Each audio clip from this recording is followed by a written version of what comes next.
Hello and good afternoon. Well, this is week 9. I don't know if we're going to have a week 10. I haven't been looking at the calendar too quick, but I might throw out a week 10 just for fun. All right?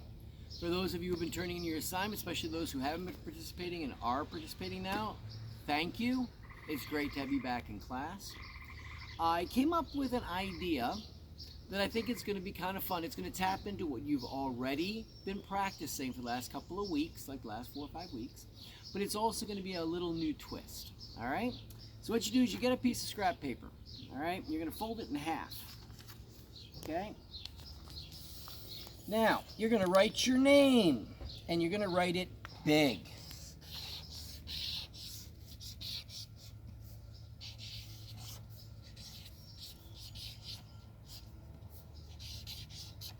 Okay? Doesn't matter what marker you use, crayon, eyebrow pencil, whatever you happen to have laying around. Now, your next step is to cut a halo around it. Okay? So wherever those letters come in, I want you to cut a halo. Okay?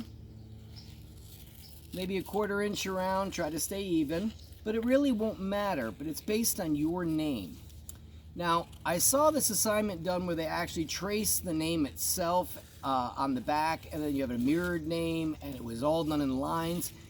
If you want to do it that way instead of using it as a template like this, you're welcome to do that. I don't particularly care. But the object of the game is simple.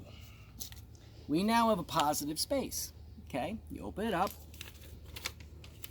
and I have a shape. See, a positive shape.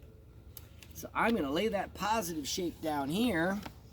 You get out your handy dandy pencil, and I want you to look at it before I trace it and see if you can see a definite head, arms, and feet. This one jumped out at me. What's it look like upside down? Take a look at that one. Hey, I kind of like that one even better. It looks like Tony the Tiger to me. Or in our case, a panther. And what I want you to do is I want you to outline that shape. Okay, this should harken back to when we did our prints that were symmetrical. Remember that? The symmetrical, same on both sides. Okay? And I want you to trace carefully around the outline in pencil. Okay? There's his little feet. Now you can make an animal, an alien, a cryptoid zoo creature. This is going to be our summertime pet, is what we're going to do. Our inner pet, created by our name. Okay? And that's what I came up with. And I think that's pretty slick. So again, I can develop, this is the head, 2 arms, 2 feet, or this would be, I guess, his little knees, and that would be his feet. Or I can flip them around this way, and this becomes the big head, and this would be the arms and the feet. And I kind of like it this way. I've kind of changed my mind a little bit. So what I want you to do, and you could do it cartoony, you can do it realistic. I know some of you have been turning out some gorgeous realism.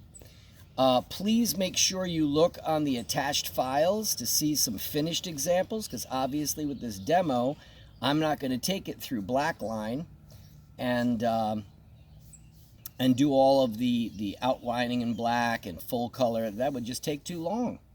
But I have some examples posted.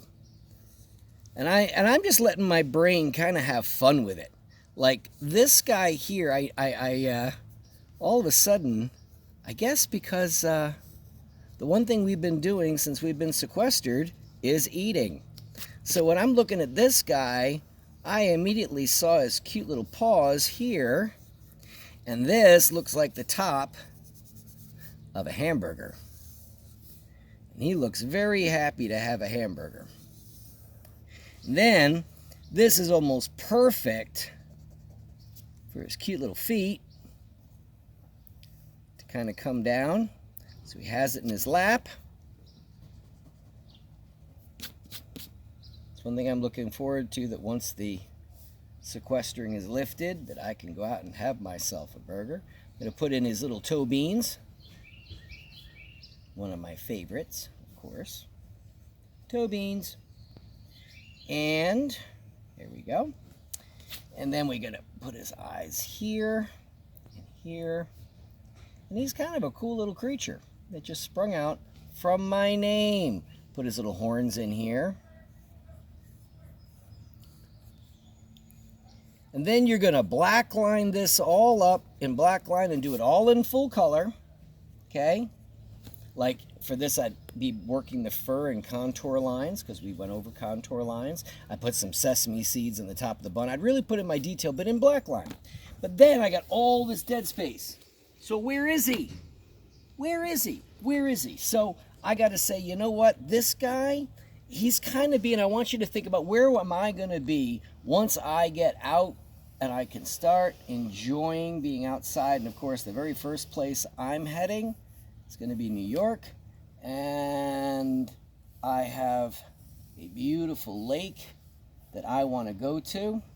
So I would have the trees up in here and the forest up in here and the mountains of McDonough, New York. I have my mountain ranges here, you know, and this would be like the swamp up at Whaley's.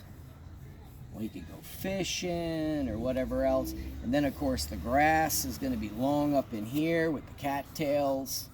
So my guy having a picnic out in the woods is what my name created. All right?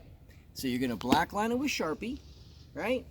And then I want you to go in with colored pencils, markers, chalks, whatever you got laying around the house. Heck, if you don't have any of that, ask your older sister if she has some old makeup. And you could use the dusting makeup for like the eyeshadow, and you could do that. I don't care. I have been inspired by your creativity. You've done a beautiful job just being creative. So, I look forward to seeing your week 9 corrections or creations. I also look forward to anybody out there who wants to post on any of the weeks. Remember, there is no such thing as late. They all get full credit. Turn in the artwork. All right? Until we meet again. Be well.